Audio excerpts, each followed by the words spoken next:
जय हिंद दोस्तों, मैं विकास भारद्वाज एक बार फिर आप सभी का मेरे इस वीडियो में स्वागत करता हूं। आज के इस वीडियो में हम लोग एएसआई टू एसआईपीएफ जो रूल 70 का एग्ज़ाम हुआ उस एग्ज़ाम का पेपर डिस्कशन करेंगे। उसके आंसर की दे दिए गए हैं और हेड कांस्टेबल रूल 72 का भी जो एग्ज़ाम हुआ था उसके भी पेपर के आंसर की दे दिए गए हैं। जिन लोगों ने अभी तक नहीं मिलाया है आप अपने आंसर को यहाँ पर मिला सकते हैं और लॉगिन करके अपने आंसर की को चेक कर सकते हैं कि आपके कितने सही हुए। तो आज के वीडियो में आप जो भी एएसआई टू एसआईपीएफ एग्ज़ाम दिए हैं उनके कितने सवाल सही हुए हैं वो सारी चीज़ों को आप यहाँ कमेंट बॉक्स में लिख सकते हैं। साथ ही साथ हेड कांस्टेबल रूल 72 वाले भी अपना कमेंट कर सकते हैं, लेकिन आगे आप अपना ज़रूर लगा दीजिएगा कि किस एग्ज़ाम का आप जो है अपना नंबर दे रहे हैं। पेपर हमने पहले भी कहा था कि काफ़ी आसान था, लेकिन मैं फिर एक डिस्क्लेमर लगाऊंगा, एग्ज़ाम हॉल में कोई भी पेपर आसान नहीं होता है। एग्ज़ामिनेशन में जो भी सवाल पूछे जाते हैं वो एग्ज़ामिनेशन हॉल में टफ ही लगते हैं, चाहे वो आपसे आपका नाम ही क्यों ना पूछ दिया जाए। एक सिंपल सा एग्जाम्पल हम आपको देंगे कि अगर एग्ज़ामिनेशन हॉल में जब हम ओएमआर सीट पर फॉर्म भरते थे तो ओएमआर सीट में अपना ही रोल नंबर गोला करते समय हाथ कांपता है। ये पता है दिमाग को कि ये मेरा ही रोल नंबर है, मैं अपने ही एडमिट कार्ड से देख करके लिख रहा हूँ, तो भी जो है हमारा का हाथ ज़रूर एक बार शिवरिंग करता है। तो ये शिवरिंग होने का मकसद यह दर्शाता है कि एग्ज़ामिनेशन हॉल में एक छोटी से छोटी चीज़ भी जो है वो काफ़ी पैनिक होती है, काफ़ी जो है डिफ़िकल्ट होता है। लेकिन इन सारी चीज़ों को लेकर के ही हम तैयारी करते हैं और प्रिपरेशन जो है ये एक ऐसा स्टेज है जहाँ पे कि हम इन एडवर्स कंडीशन के लिए तैयार होते हैं और इन एडवर्स कंडीशन के लिए ही मैं आपको थोड़ा बहुत गाइड करता हूँ। जैसे कि वीडियोस के माध्यम से आप तैयारी कर लेते हैं और मॉक टेस्ट के माध्यम से आप प्रैक्टिस कर लेते हैं, जिससे कि आपको वहाँ एग्ज़ामिनेशन हॉल में एक फैमिलराइजेशन जैसा लगे और इन सारी चीज़ों का जो पैनिकनेस होता है उस पैनिकनेस आपके ऊपर हावी ना हो और आपका एग्ज़ाम बेहतर जाए। तो अगले साल रूल 72 एसआईपीएफ और एएसआई दोनों का एग्ज़ाम होना है। साथ ही साथ एएसआई हेड कांस्टेबल से एएसआई रूल 70 और सब इंस्पेक्टर से आईपीएफ रूल 70 का भी एग्ज़ाम होना है। इन सारे एग्ज़ाम के प्रिपरेशन के लिए आप वीडियोस को देखिए, ध्यान से नोट्स बनाइए और मॉक टेस्ट में जाकर के अपनी प्रैक्टिस ज़रूर कर लीजिएगा। मॉक टेस्ट आपको दर्शाता है कि किस प्रकार से आप अपनी तैयारी को देखते हैं, कहाँ आपकी कमियां रह गई, इन सारी चीज़ों को लेकर के दिखाया जाता है। अब हम आते हैं एक एक करके पूरे 100 सवालों को देखते हैं, कौन कौन से सवाल पूछे गए थे, किस प्रकार के पूछे गए थे। तो आप सभी को अगर मेरी स्क्रीन विजिबल हो रही है तो आप जो है कमेंट बॉक्स में ज़रूर लिखिएगा कि स्क्रीन विजिबल है। मैंने यहाँ पर आपको क्वेश्चन पेपर दिखा रहा हूँ और ये क्वेश्चन पेपर आपको दिख रहा होगा examination for the post of sub inspector executive under rule 70 RPF rule 1987। 24/12/2025 को यह एग्ज़ाम हुआ। 90 मिनट्स का पेपर था, 80 मार्क्स टोटल इसके थे और इसमें ये लिखा हुआ है कि सभी प्रश्नों के लिए एक एक अंक निर्धारित है। पहले प्रयास में दिए गए 80 प्रश्नों के उत्तरों का मूल्यांकन किया जाएगा।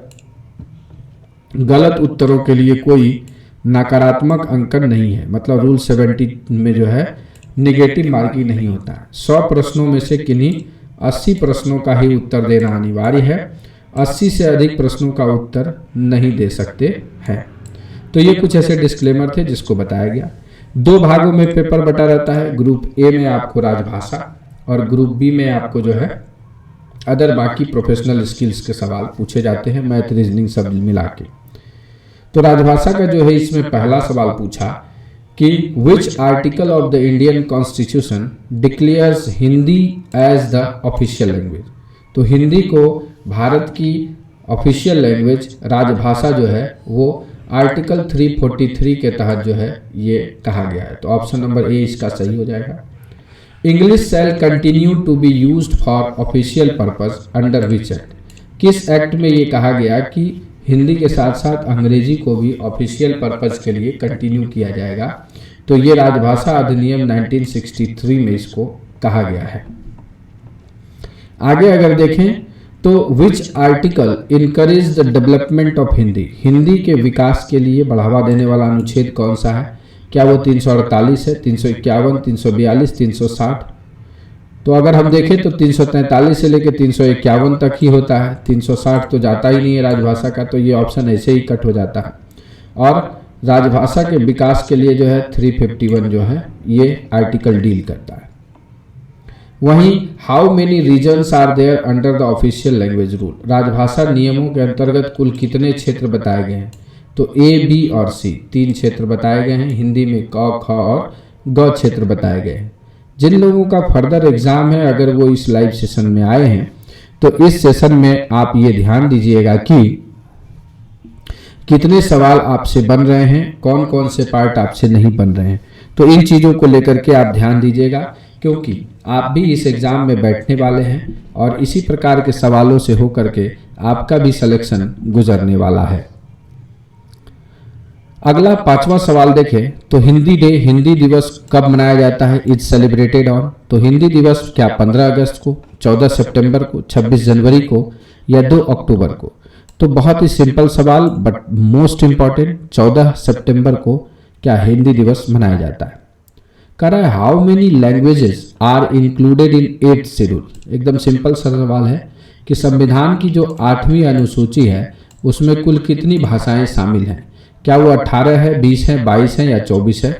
तो आपको बता दें कि अभी जो 8वीं अनुसूची है उसमें 22 भाषाएं हैं। लेकिन अगर आपसे यह पूछे कि जब संविधान का गठन हुआ था तो उस समय जो है कितनी भाषाएं थी, तो आप आंसर देंगे 14 भाषाएं थी। बाद में ये 8 भाषाएं जो है आपको क्या की गई हैं, जोड़ी गई हैं। तो इन चीज़ों को भी आपको ध्यान रखिएगा। इस प्रकार से आपको घुमा करके भी सवाल पूछा जा सकता है। The department of official language comes under which ministry, राजभाषा विभाग जो है वो किस मंत्रालय के अधीन आता है? Ministry of culture, ministry of home affairs, ministry of HRD या मिनिस्ट्री ऑफ पार्लियामेंट्री अफेयर्स? तो राजभाषा जो है वो राजभाषा विभाग गृह मंत्रालय के अंतर्गत आता है। फिर आएंगे 8वें सवाल पे, कहता है language of supreme court proceeding is, supreme court की कार्यवाही की भाषा क्या है? क्या वो हिंदी है, इंग्लिश है, दोनों है या रीजनल लैंग्वेज है? तो यहाँ पर थोड़ा सा टेक्निकली आप देखिएगा कि जो सुप्रीम कोर्ट की कार्यवाही की भाषा है वो इंग्लिश में है। सारा जजमेंट जो है इंग्लिश में ही मैक्सिमम आपको दिखेगा। उसको जब डिमांड किया जाता है तब जाकर के उसको फिर हिंदी में बदला जाता है। तो ये चीज़ें आपको याद रखनी है।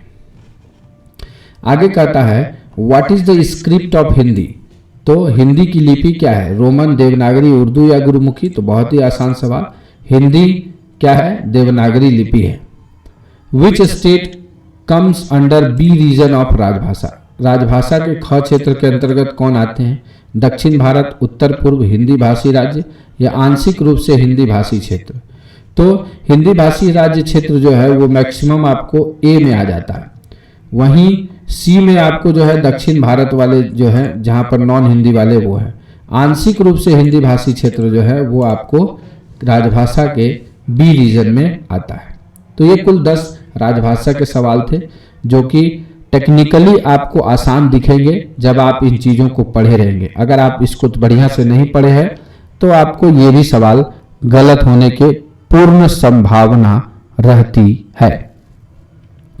अगला है ग्रुप बी में how many total sections are there in BNS। बहुत ही सिंपल, अगर आपने मेरा वो 11 घंटे वाला जो मैराथन है जिसपे कि एक वर्ल्ड रिकॉर्ड बना था, अगर वो 11 घंटे वाली क्लास सब लोग अगर सुने होंगे उसको कैजुअली भी, तो सारे सवाल आपके सही हो गए होंगे इन सब रीजनों को लेके। तो टोटल 358 सेक्शंस हैं हमारे BNS में। यहीं पर कह रहा है BNS की किस धारा में मर्डर परिभाषित है? मर्डर की परिभाषा को पूछा गया है। मर्डर के सजा के बारे में यहाँ पर जिक्र नहीं किया गया है। तो ध्यान देंगे, सवाल के शब्दों को अगर ध्यान से आप नहीं देखेंगे तो आप 103 लगा करके चले आएंगे, लेकिन हत्या की परिभाषा आपको बीएनएस की धारा 101 में दी गई है। अगला क्वेश्चन कहता है which of the following is newly added offence under BNS. BNS के अंतर्गत बहुत सारे नए अपराध शामिल किए गए हैं, उनमें कौन शामिल है? बलात्कार, चोरी, आतंकवादी कृत्य या हमला। तो बलात्कार, चोरी और हमला पहले से था। टेररिस्ट एक्ट जो है ये इसमें ऑप्शन के अनुसार नया जोड़ा गया है। इसके अलावा और भी बहुत सारे अपराध जो है बीएनएस में नए जोड़े गए हैं, जिसमें कि आप छिनतई जो है स्नैचिंग के बारे में देखते होंगे जो हमने आपको पढ़ाया है। इसके बाद ऑर्गेनाइज क्राइम, पेटी ऑर्गेनाइज क्राइम भी जोड़ा गया है। ऑफेंसेस रिलेटेड टू चाइल्ड में बहुत सारी चीज़ें जोड़ी गई है। इन सारे को हमने डिटेल में कवर कर रखा है और आगे भी हम वीडियो जो भी आपको बताएंगे वो भी डिटेल में कवर रहेगा। कुछ लोगों को यहाँ पे मैं बता दूं कि रूल्स 72 एएसआई और सब इंस्पेक्टर के लिए जो है मेंबरशिप वाला वीडियो चालू किया गया है। अगर आपने अभी तक वहाँ ज्वाइन नहीं किया है तो ज्वाइन कर लीजिएगा। वो कोर्सेज प्रगति पर है, वहाँ पर वीकली जो है 2 लाइव क्लास और बाकी रिकॉर्डेड क्लास जो है अपलोडेड किए जा रहे हैं और ये आप लोगों के डिमांड पर ही शुरू किया गया है। नेक्स्ट आप देखेंगे 14वां सवाल आपको दिख रहा होगा, unlawful assembly is defined in which section of BNS. BNS में अनलॉफुल असेंबली जो है वो किस धारा में डिफाइन किया गया है? तो 189 जो है सेक्शन, ये बिल्कुल सही जवाब हो जाएगा। यहाँ पर 189 में बीएनएस को डिफाइन किया गया है। अगला है क्रिमिनल ब्रीच ऑफ ट्रस्ट, आपराधिक न्यासभंग या विश्वासघात जो है उसका डेफिनेशन जो है बीएनएस के किस सेक्शन में है, किस धारा में है? 316, 322, 324, 325। तो सही उत्तर क्या हो जाएगा दोस्तों? ऑप्शन नंबर ए 316 में इसके बारे में बताया गया है। वहीं अगला पूछता है हाउस ट्रेसपास के बारे में कि हाउस ट्रेसपास जो है ये इसका डेफिनेशन किस सेक्शन में है? 329, 145, 146, 147। तो अगर आप थोड़ा सा ध्यान देंगे तो बीएनएस में 4 प्रकार के अपराधों का ही जिक्र है और उन चारों प्रकार के एरिया को अगर आप याद कर लेते हैं तो आप आसानी से जो है इसको कर पाएंगे। सबसे पहला आपको दिखेगा ऑफेंसेज रिलेटेड टू बॉडी, ठीक है, ऑफेंसेज रिलेटेड टू बॉडी। फिर दिखेगा प्रॉपर्टी, फिर दिखेगा आपको offences related to mind and फिर आपको दिखेगा ऑफेंसेज रिलेटेड टू रेपुटेशन, मानहानि वाला। तो इस प्रकार से अगर आप इसको बाइफरकेट कर देंगे तो आप आसानी से जो है चीज़ों को समझ जाएंगे और इससे 329 यहाँ पर आपको निकल जाएगा। कह रहा है बीएनएसएस रिप्लेसेस विच अर्लियर लॉ। बीएनएसएस जो भारतीय नागरिक सुरक्षा संहिता, ये किसको रिप्लेस किया है? आईपीसी को, सीआरपीसी को, एविडेंस एक्ट को या पुलिस एक्ट को? तो काफी सिंपल है कि इसको रिप्लेस किया है, सीआरपीसी को रिप्लेस किया है। वहीं दिया है which section of BNSS deals with zero FIR. Zero FIR एक न्यू कॉन्सेप्ट के तौर पर लिखित हो गया अब, तो ये जानना जरूरी भी है और सवाल के तौर पर भी आपको देख सकते हैं। ये रूल 70 में आपको सिंपल पूछ दिया जीरो एफआईआर, लेकिन रूल 72 में इसी सवाल को अगर हमें कहे कि सेट करने के लिए तो मैं इसको रूल 72 में इस प्रकार से सेट कर दूंगा तो आप कंफ्यूज हो जाएंगे जानते हुए भी, और मैं यहाँ क्वेश्चन लिख दूंगा निम्नलिखित में से जीरो एफआईआर के संबंध में कौन सा कथन गलत है, और मैं स्टेटमेंट यहाँ पर 4 दे दूंगा। आप पढ़ करके जाएंगे, सेक्शन रट के जाएंगे और आप कंफ्यूज हो जाएंगे। इसलिए रूल 70 और रूल 72 की तैयारी में ये एक मेन डिफरेंसेज है और इस डिफरेंसेस को जब तक आप नहीं समझेंगे तब तक आपके सिलेक्शन के जो चांसेस हैं वो काफ़ी कम रहेंगे। जिन जिन लोगों ने इस मर्म को समझ लिया है वो सारे लोग सेलेक्ट हो गए हैं। तो यहाँ पे जीरो एफआईआर के बारे में तो 173 बीएनएसएस में बताया गया है, 173 जो है सही उत्तर हो जाएगा। आगे दे रहा है BNSS allows handcuffing under which condition. यहाँ कंडीशन के बारे में पूछा है। तो एवरी ऑफेंस हर अपराध में, हीनियस ऑफेंस गंभीर अपराध में, पेटी ऑफेंस मामूली अपराध में, विदाउट परमिशन ऑफ कोर्ट अदालत की अनुमति के बिना नहीं लगाएंगे। तो 43 जब बीएनएसएस आप पढ़ेंगे, 43 बीएनएसएस जिसमें गिरफ्तारी के बारे में बताया गया है, साथ ही साथ उसके 43 के क्लॉज 3 में इस हैंड कफिंग के बारे में बताया गया है, जिसमें यह बोला गया है कि हीनियस अपराध में जो है हथकड़ी लगाई जा सकती है। आगे है maximum police custody allowed under BNSS. BNSS के तहत अधिकतम पुलिस रिमांड की अवधि क्या है, तो ये भी आपको जानना है। बीइंग सुपरवाइजरी ऑफिसर आपको ये पता होना चाहिए, क्योंकि आप भी एक्यूज्ड को अरेस्ट करेंगे और रिमांड पर लेंगे तो कितना आपको मैक्सिमम रिमांड मिल सकता है। तो मैक्सिमम जो है आपको 15 दिन का रिमांड मिल सकता है। ये किस सेक्शन में है, बीएनएसएस के किस सेक्शन में है, आप मुझे कमेंट बॉक्स में, चैट बॉक्स में बताइए कि बीएनएसएस के किस सेक्शन में जो है इसके बारे में बताया गया है, रिमांड के बारे में। चलिए, वेरी गुड। आपके कुछ लोगों के उत्तर भी आ रहे हैं, कुछ के उत्तर सही और कुछ के उत्तर में कंफ्यूजन भी लग रहा है। तो चलिए, बहुत सुंदर, बहुत सुंदर। अगले सवाल पर चलते हैं। Registration of FIR in cognizable offences is mentioned in which section of BNSS.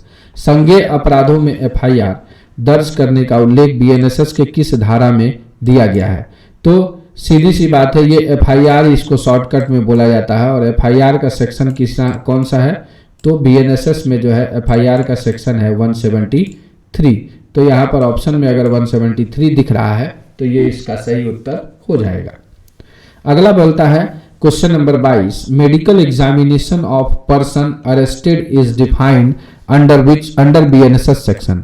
किस बीएनएसएस सेक्शन में जो है मेडिकल एग्जामिनेशन के बारे में बताया गया है, 53, 59, 61 या 70। तो 53 सेक्शन में इसके बारे में बताया गया है। Definition of bail is defined under which section. Bail के डिफाइंड किसमें किया गया है, बेल के बारे में, जमानत के बारे में। तो 2 के बी में आपको बेल के बारे में डिफाइन किया गया है, तो यहां पर हो जाएगा बेल। और बेल जो है नया वर्ड जोड़ा गया है बीएनएसएस में। अगला बोलता है बीएसए रिप्लेसेस विच लॉ। जो भारतीय साक्ष्य अधिनियम है वो किस पुराने लॉ को रिप्लेस कर रहा है, तो उस लॉ का नाम क्या है। क्या वो भारतीय दंड संहिता है, या भारतीय साक्ष्य अधिनियम 1872 है, या फिर दंड प्रक्रिया संहिता है, या पुलिस एक्ट है। तो सिंपल सा है, ये भारतीय साक्ष्य अधिनियम, इंडियन एविडेंस एक्ट को रिप्लेस कर रहा है बीएसए, भारतीय साक्ष्य अधिनियम। क्वेश्चन नंबर 25 है, expert opinion is described under which section of BSA. BSA के किस सेक्शन में जो है एक्सपर्ट ओपिनियन के बारे में बताया गया है, तो सेक्शन 39 में जो है एक्सपर्ट ओपिनियन के बारे में बताया गया है। होस्टाइल विटनेस मीन्स जो है विटनेस, अगर आपका विटनेस अगर कोर्ट में विटनेसिंग के लिए उपस्थित ना हो या आपके खिलाफ चला जाए तो उसको होस्टाइल विटनेस कहा जाता है। तो क्या ये मित्रवत गवाह, फ्रेंडली विटनेस है। Trust against party calling him, जो पार्टी उसे बुलाने वाली थी उसके खिलाफ हो जाए। गवर्नमेंट ऑफिसर, सरकारी अधिकारी, या एक्यूज्ड विटनेस, अभियुक्त का गवाह। तो क्या हो जाएगा, ट्रस्ट अगेंस्ट पार्टी कॉलिंग। जिस पार्टी ने उसे बुलाया था विटनेसिंग के लिए वह उसके अगेंस्ट चला गया, तो ये कहा जाता है कि आपका विटनेस होस्टाइल हो गया है। क्वेश्चन नंबर 27 जो है अगला, RPF works under which ministry. काफी सिंपल है कि आरपीएफ रेल मंत्रालय के अंतर्गत काम करती है। Duties of RPF are listed in which section of RPF act. RPF act में हमारी कर्तव्यों के बारे में बताया गया है और वो धारा 11 में इसके बारे में बताया गया है। अब आप कमेंट्स करेंगे कि इसी ऑप्शन में जो जो धाराएं हैं इससे आपको अगली बार सवाल बन सकता है। जैसे धारा 20 का संबंध जो है वो किससे है, आरपीएफ एक्ट की धारा 20। आप चैट बॉक्स में इसका जवाब दे दीजिएगा। RPF can arrest without warrant under which section of RPF act. Simple सा देखिए, ऊपर वाले ऑप्शन से ही ये सवाल बनाया। देखिए सिर्फ यहाँ पर एक ऑप्शन बदल गया, 11 की जगह 12, समझ गए, और बाकी सब वही रखा गया, 13, 14, 15 है। तो सही उत्तर हो गया इसका ऑप्शन नंबर 12 जो है, जिसमें बिना वारंट गिरफ्तारी के बारे में बताया गया है। आगे है आरपीएफ एक्ट सेक्शन 14 डील्स भी। देखिए हमने आपको यहाँ पर पूछा भी, सॉरी यहाँ पे हमने 20 के बारे में आपसे पूछा है, यहाँ पे 14 से बता रहा है कि 14 किस चीज के बारे में है। तो procedure to be followed after arrest, inquiry, duty और सख्ती। तो procedure to be followed after arrest जो है गिरफ्तारी के बाद जो है अपनाए जाने वाली प्रक्रिया वो सेक्शन 14 में आरपीएफ एक्ट में बताया गया है। फोर्स का डिफिनीशन जो है आरपीएफ एक्ट में पूछा गया है, तो 21A में जो है फोर्स के बारे में बताया गया है। The duties of enrol member of the force defined under which rule of RPF rule. RPF rule में ड्यूटी पूछा गया। तो जब आप हमारे आरपीएफ एक्ट के वीडियोस को देखेंगे तो उसमें हमने इंटरलिंक कर रखा है कि कौन सा सेक्शन रूल को रिप्रेजेंट करता है। तो जब आप उसको देखेंगे तो हमने वहां बता रखा है कि रूल 41 जो है वो हमारे जनरल ड्यूटीज के बारे में बताता है और रूल 42 उसके रेस्ट्रिक्शन के बारे में बताता है कि कहां हमारी ड्यूटी नहीं लग सकती है। क्वेश्चन नंबर 33 है, आरपीएफ नियम 19 में वरिष्ठ अधिकारी को कौन सा नियम परिभाषित करता है? सुपीरियर ऑफिसर को परिभाषित करने के लिए कौन सा यहाँ पर जो है आरपीएफ नियम में है? तो नियम में पूछा गया है, तो रूल 2S में जो है सुपीरियर ऑफिसर है। S से सुपीरियर ऑफिसर होता है और S में ही इसको डिफाइन किया गया है। जब आप पढ़ेंगे तो हमने आपको इसके बारे में बता रखा है कि आपको कैसे इसको इंटरलिंक करके याद रखना है। प्रोसीजर फॉर इम्पोजिंग पेटी punishment is mentioned in which RPF rule. पेटी पनिशमेंट जो है किस नियम के तहत लगाया गया है, मतलब उसकी सजा देने का तरीका जो है कहाँ पर है? तो क्या 153, तो ये बड़े का है, 158, 159, 160। तो 158 जो है बड़े दंडों का, ये छोटे दंडों का, और ये पेटी पनिशमेंट के बारे में 116 बताया गया है। तो ऑप्शन नंबर डी जो है इसका राइट आंसर हो जाएगा। अगला है, responsibilities of member of the force during suspension is mentioned in which rule of RPF. कि कौन सा रिस्पॉन्सिबिलिटी है सस्पेंशन के दौरान जो है फोर्स के मेंबर की क्या जिम्मेदारी है? तो ये बताया गया है आपको 143 नियम में बताया गया है। 143 नियम में इसके बारे में बताया गया है। फिर है, guideline for holding limited departmental competition is mentioned in which rule. तो बहुत ही सिंपल है कि किस नियम में जो है एलडीसी के बारे में जिक्र किया गया है? लिमिटेड डिपार्टमेंटल कॉम्पिटिटिव एग्जामिनेशन का जो रूल 72 के तहत आता है, तो यहाँ पे रूल 72 जो है इसका आंसर हो जाएगा। आगे है, who is the present DG of RPF. RPF के वर्तमान महानिदेशक कौन है? तो सुश्री सोनाली मिश्रा जो है, मिस सोनाली मिश्रा जो है वो आरपीएफ की वर्तमान डीजी है। Rail coach factory is situated है। रेल कोच फैक्ट्री कहाँ सिचुएटेड है? ये लंका, चितरंजन, वाराणसी, कपूरथला। तो आरसीएफ कपूरथला में जो है स्थित है। इस सब के संबंध में हमने वीडियो पहले ही बना रखे हैं। आपको हमारे चैनल पर कम से कम 650 के आसपास वीडियो दिखेंगे जो ओपन है, जिसको कि आप एक एक करके देख लेंगे तो आपकी तैयारी पूर्ण हो जाएगी। आप आसानी से एग्जाम में सेलेक्ट हो पाएंगे। और अगर उन चीज़ों को आप इतने वीडियोस देखने में जो है काफ़ी परेशानी और काफ़ी मशक्क़त करना पड़ेगा, इस चीज़ को लेकर के हमने जो है शॉर्ट में उन चीज़ों को करके एक कोर्स भी डिजाइन कर रखा है, जो आपको आरपीएफ एलडीसी ऐप डाउनलोड करने के बाद मिल जाता है। रिकॉर्डेड कोर्स है वो, आपको सारी चीज़ें वहाँ पूरा सिलेबस मिल जाता है। बस एक एफर्ट आपको करना है कि उन सारे वीडियोज़ को ध्यान से सुनना है और नोट्स बना लेना है, तो भी आपकी तैयारी पूरी हो जाएगी। और लाइव क्लास को हम लोगों ने शुरू कर रखा है, अगर आप वहाँ जुड़ना चाहते हैं तो वहाँ भी जुड़ सकते हैं।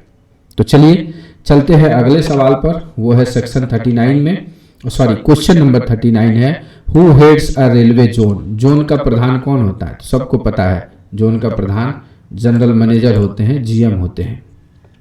डिवीजन स्तर पे ट्रेन संचालन कौन देखता है? ये देखिएगा, ऑपरेटिंग ट्रेन ऑपरेशंस को कौन देखता है?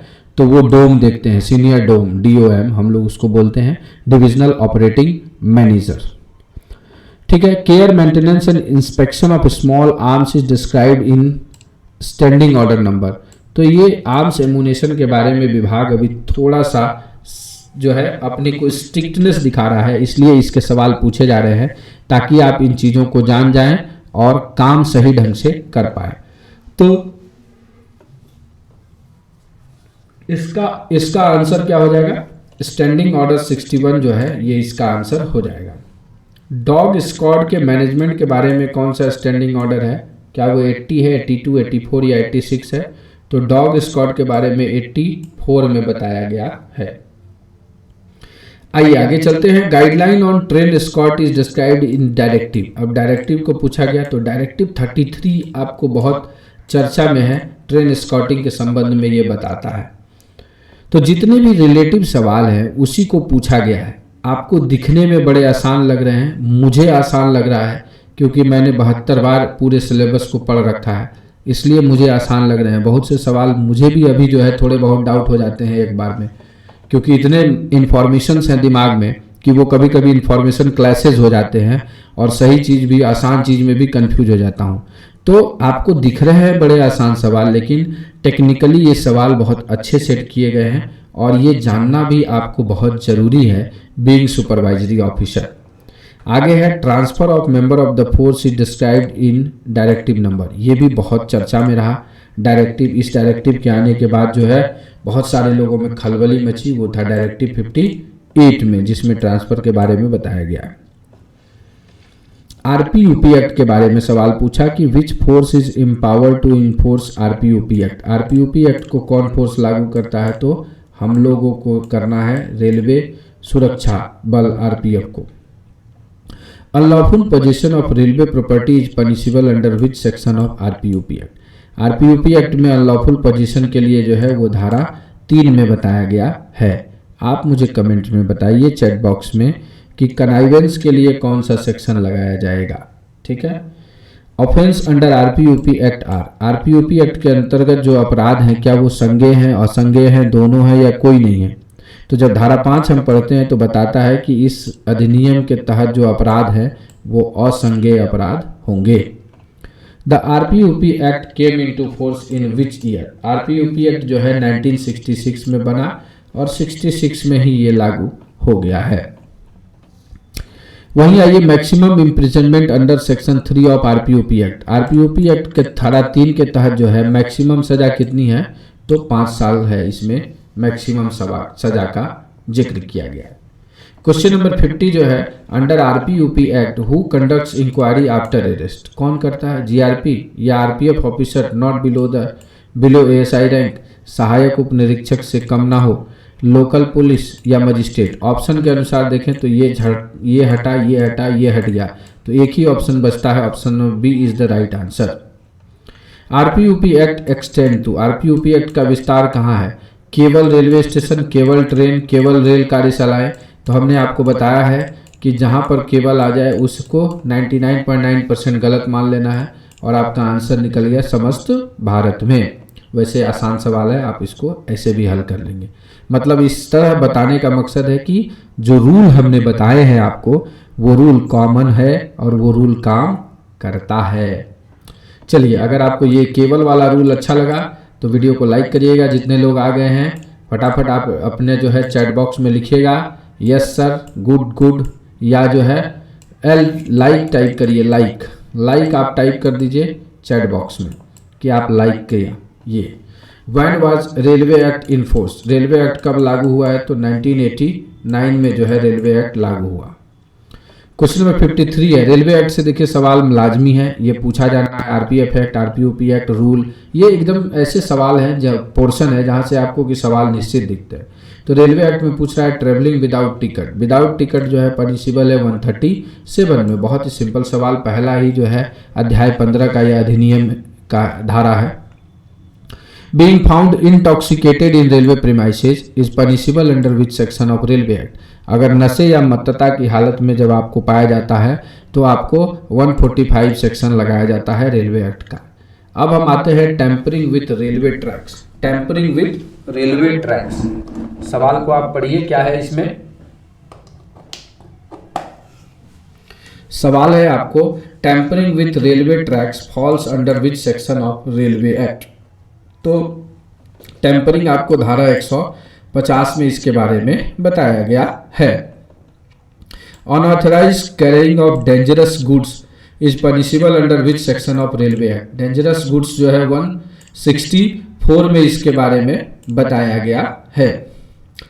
स्मोकिंग अगर ट्रेन में कोई कर रहा है तो वो किसके तहत पनिशेबल है। रेलवे एक्ट का सेक्शन पूछा गया है, टीपी एक्ट नहीं पूछा गया है, थोड़ा सा ये ध्यान देंगे। तो रेलवे एक्ट यहाँ पूछा गया है, तो 167 रेलवे एक्ट में इसके बारे में बताया गया। क्वेश्चन नंबर 58 है, arrested person must be brought before the nearest magistrate with in 24 hours. तो किस रेलवे एक्ट के सेक्शन में लिखा गया है कि आपको 24 घंटे के भीतर गिरफ्तार व्यक्ति को ट्रेवल टाइम छोड़ करके कहाँ, निकटतम मजिस्ट्रेट के सामने पेश किया जाना चाहिए। एक टेक्निकल सवाल है और आसान है, लेकिन घुमा करके पूछा है तो थोड़ा सा आप इसमें कंफ्यूज हो जाएंगे। 179 के 4 में ये पूछा गया है, और अगर मैं कहूँ तो पूरे पेपर का सबसे टफ सवाल यही था। इसको मैं 5 स्टार दूंगा, ये पूरे पेपर का सबसे टफ सवाल मैं इसको मानता हूँ। फिर आइए, maximum time limit for PIO to reply RTI act. जो RTI एक्ट में मैक्सिमम कितनी समय सीमा दी गई है, तो 30 दिन का है। उसके बाद पनिशमेंट है, फाइन का जो है प्रावधान किया गया है। फिर बोल रहा है which section exempt certain information as per RTI act. ये सवाल जो है RTI एक्ट की धारा 8 में एग्जाम्पशन के बारे में बताया गया है। इसको उलट करके अभी ASI वाले एग्जाम में पूछा गया था। तो जितना भी सवाल आपको ये सीधा सीधा दिख रहा है, इन सब को मैं टेक्निकली अगर ये टोटल पेपर का बस एक एक शब्द अगर मैं चेंज करके ऑप्शन बदल दूं तो ये रूल 72 का पेपर बन जाएगा। और ऐसा पेपर बन जाएगा जो आप एग्जाम में जाएंगे तो आपके दिमाग घूम जाएगा, सब पढ़ा हुआ लगेगा, साला कहाँ से सवाल पूछता है। ये सारी चीजें जो है, ये थॉट प्रोसेस आपके दिमाग में आने लगेगा। तो इन चीजों को लेकर के आपको ध्यान देना है 72 की तैयारी में। आइए, which body handles cases of children in conflict with law. हमने आपको JJ एक्ट 5 से 7 मिनट या 12 मिनट में पढ़ाता हूं, उसी में से सारा सवाल आ जाता है। तो child welfare committee, JJB, district children police unit या पुलिस, तो जुवेनाइल जस्टिस बोर्ड जो है वो children in conflict with law बच्चे को जो है डील करता है। आगे आते हैं, observation home is. Observation home किसके लिए है, तो वो बच्चे जो children with conflict with law है उनको ऑब्जर्वेशन होम में रखा जाता है। What is the reason to stay that type of child in observation home. जो CICL बच्चा होता है, क्यों, क्योंकि उनके एक्टिविटी को ऑलवेज ऑब्जर्व किया जाता है कि कहीं ये अपराधिक प्रवृत्ति का व्यक्ति तो ही नहीं बन गया है, और उन चीजों को ठीक करने का प्रयास किया जाता है, इसलिए इसे ऑब्जर्वेशन होम कहा जाता है। आपको NDPS का फुल फॉर्म पूछा, जो लाजमी है, 2019 से हमको ये जिम्मेदारी मिल गई है, तो हमको ये जानना आवश्यक है कि आखिर ये किस बला का नाम है NDPS।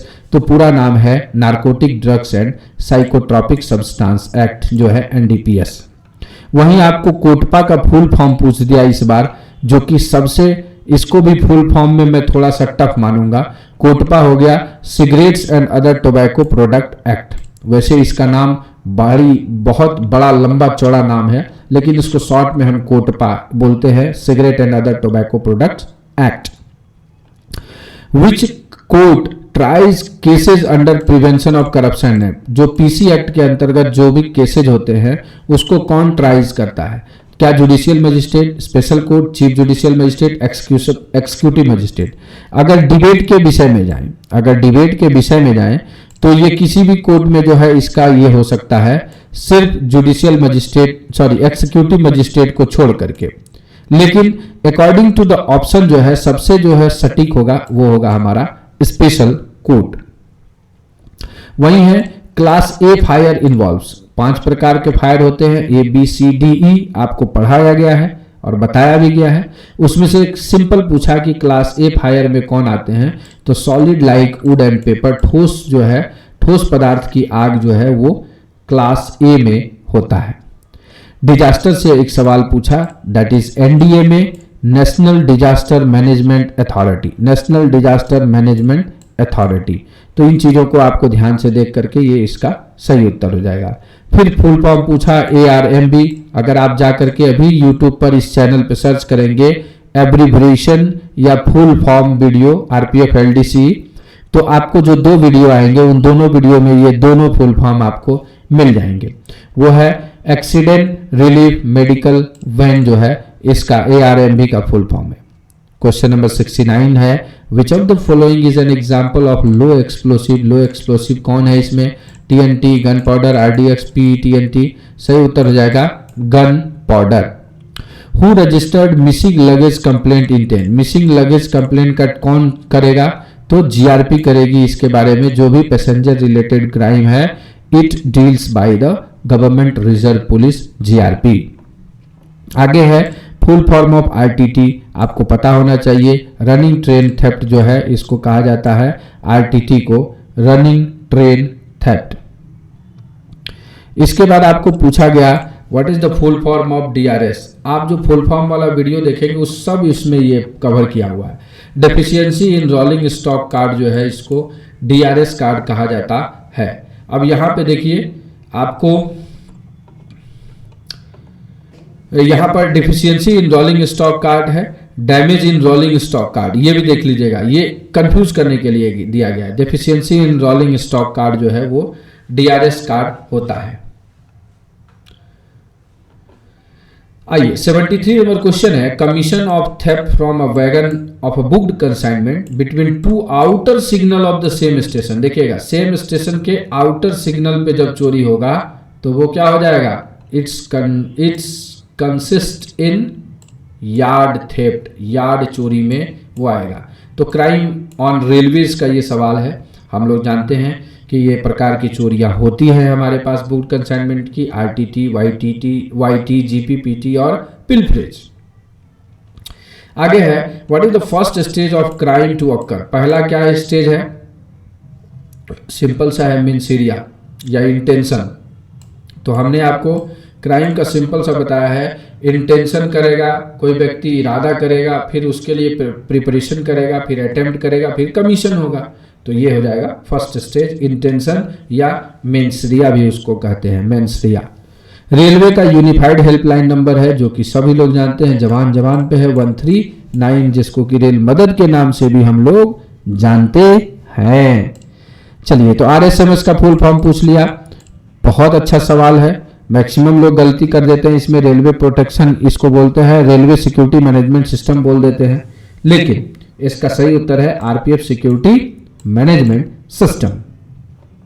प्रबल डाटा इज रिलेटेड विद, प्रबल क्या है? हमारे लिए साइबर क्राइम में एक चीज दिया गया प्रबल डेटा, और प्रबल डेटा में हम क्या करते हैं? ऑनलाइन रेलवे टिकट की बुकिंग से संबंधित जो है उन डेटाओं को यहां पर देखते हैं। तो इन चीजों को लेकर के ऑपरेशन आहट जो है रिलेटेड विथ, ऑपरेशन आहट का संबंध किससे है? Life saving, human trafficking, passenger belongings, railway property. तो मानव तस्करी से रिलेटेड है ऑपरेशन आहट।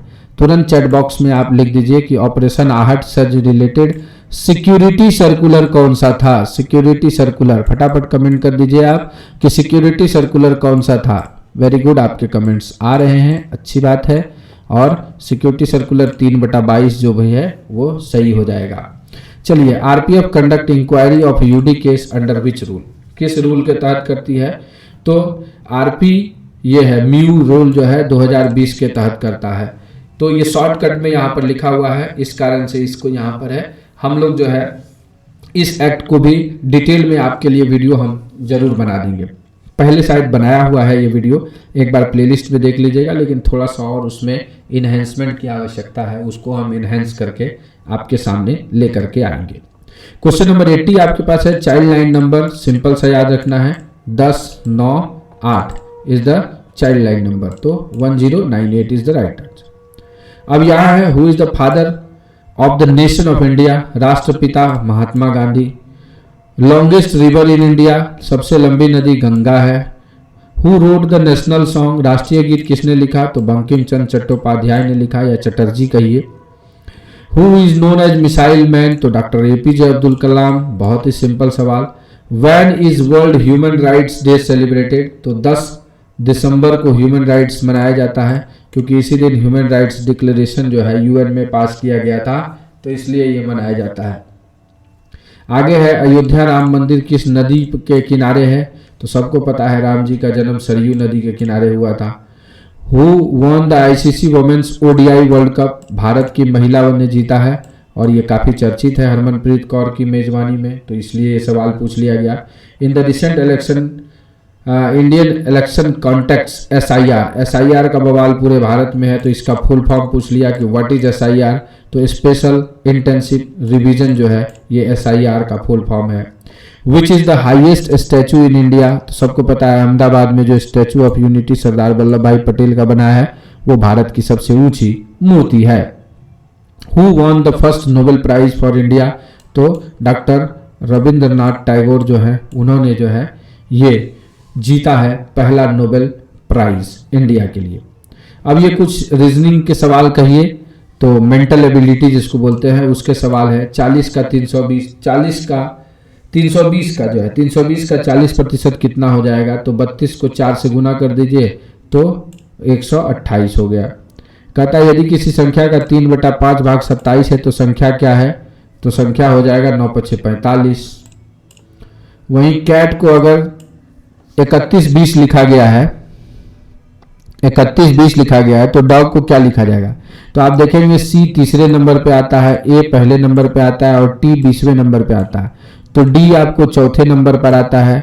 ठीक है, तो 4 जहां पर होगा तो सब में 4 है। अब G देखे तो कहाँ आता है, D है 4, E F G 4 3 7, तो 4 और 7, 4 से शुरू हो 7 पे खत्म हो, तो इसी दोनों में से कोई आंसर होगा। अब हम लोगों को O देख लेना है कि O क्या है, O तो O कितने नंबर पर आता है, M हो गया 13वें नंबर पे, O N हो गया 14, O हो गया 15, तो 4 15 7 ये आंसर हो जाएगा। आगे है how many nines are there in between 1 to 100, 1 से 20 में। सिंपल सा सवाल है, 9 19 29 39 49 59 ऐसे करके जो है 69 79, ठीक है 89, उसके बाद 90, फिर है ऐसे करके जो है आपको गिन लेंगे इसमें तो आ जाएगा, तो 20 बार ये आते हैं। सिंपल सा ये है कि 9 कितने आते हैं, 9, ठीक है ना। तो 90 91 92 93 वाले में लोग कंफ्यूज हो जाएगा, उसको आपको देख लेना है 99 तक 9 उधर आते हैं और 11 इधर हो गए, तो 11 9 20 हो गए, काम खत्म। सिंपल सा है, ये टाइम एंड वर्क का सवाल है, सिंपल सा है। A 12 दिन में पूरा करता है, B 24 दिन में, तो इसको सिंपली ऐसे बनाते हैं 1/12 प्लस 1/24, दोनों का LCM कितना हो जाएगा, तो हो जाएगा 24, 12 दूना 24 और 24 एका 24, इसको कटाएंगे तो 3/24 मतलब 1/8 हो गया, तो 8 दिन इसका सही उत्तर हो जाएगा।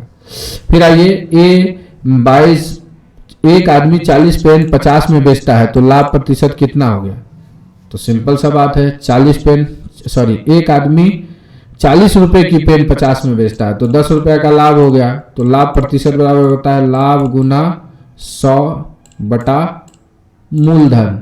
तो मूलधन अगर कटा देंगे तो 4 से कितना हो जाएगा, 2 पंचे 10, 2 पंचे 10, काम खत्म, 25%। सिंपल सा है। कहता है west, if west is to your right which direction are you facing, बोलता है कि ये ऐसे होता है ना दिशा सूचक यंत्र, नॉर्थ साउथ ईस्ट और वेस्ट।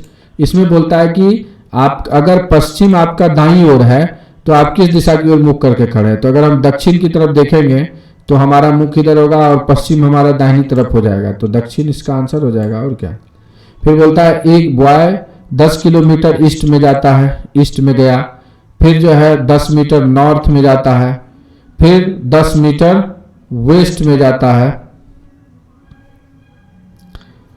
वेस्ट में। Which direction is now at his left, अच्छा इसके बाई तरफ कौन सा है, तो नीचे की तरफ क्या होता है, साउथ होता है, तो साउथ हो जाएगा। अगला है x is wife of y and y is brother of z, तो what is x to z, तो ये ब्लड रिलेशन का दोनों सवाल है, इसको आप लगा लीजिएगा, अपने ऊपर सेट करेंगे तो ये दोनों आपको सेट हो जाएगा। तो ये कुल 100 सवाल हम लोगों ने यहाँ डिस्कस कर लिए, तो चीज़ें आपको अच्छी लगी होंगी और आपको ये एक डायरेक्शन मिल गया होगा कि हमको किस डायरेक्शन में तैयारी करनी है। जब रूल 70 में इस प्रकार के सवाल पूछे जा रहे हैं तो रूल 72 में आपको कितना डीप पूछा जाएगा। तो चीज़ें सही ढंग से चली, पूरा सेशन हम लोगों ने यहाँ पर अच्छे ढंग से कवर किया है, तो आशा करते हैं कि आपको सारी चीज़ें समझ में आ गई होंगी और आप अच्छे ढंग से जो है इसको कर भी पा रहे होंगे कि क्या कुछ करना है, कैसे करना है। अंत में एक छोटा सा रिक्वेस्ट आप लोगों से है कि आप अपनी तैयारी को इन्हेंस करना चाहते हैं तो आप उस लाइव सेशन में भी जुड़ सकते हैं। और अगर लाइव सेशन में आप नहीं आ रहे हैं तो आप रिकॉर्डेड जो वीडियोस हैं हमारे चैनल जो आरपीएफ एलडीसी ऐप है वहाँ से भी अपनी तैयारी को पूरी कर सकते हैं। आपके लिए हमने सारे ऑप्शंस खोल रखे हैं। आप जो है नहीं कुछ करना चाहते हैं तो YouTube पर जो 600-700 वीडियोस हैं हमारे, उन 600 वीडियोस को भी अगर एक एक करके आप समय निकाल करके देख लेते हैं और नोट्स बना लेते हैं तो भी आपकी तैयारी पूरी हो जाएगी। मतलब ऑप्शन आपके पास सारे उपलब्ध हैं। मेहनत आप ही को करना होगा। मुझे जितनी मेहनत करनी है आपके लिए वो मैं करता रहता हूं और उसी मेहनत का नतीजा है कि आपको हर अपडेट्स के बाद मैं या तो लाइव या तो रिकॉर्डेड या तो किसी भी वर्जन में आपके सामने उपलब्ध रहता हूं। थैंक यू वेरी मच इतने लोगों का चैट बॉक्स में सहयोग देने के लिए और अच्छे ढंग से इस लाइव सेशन में आप लोग सभी लोग जुड़े रहे। तो इतना समय हमने भी इन्वेस्ट किया और आपने भी इन्वेस्ट किया, तो हो सकता है ये दोनों इन्वेस्टमेंट कहीं ना कहीं फ्रूटफुल रहा हो। अगर आपको ये लाइव सेशन अच्छा लगा तो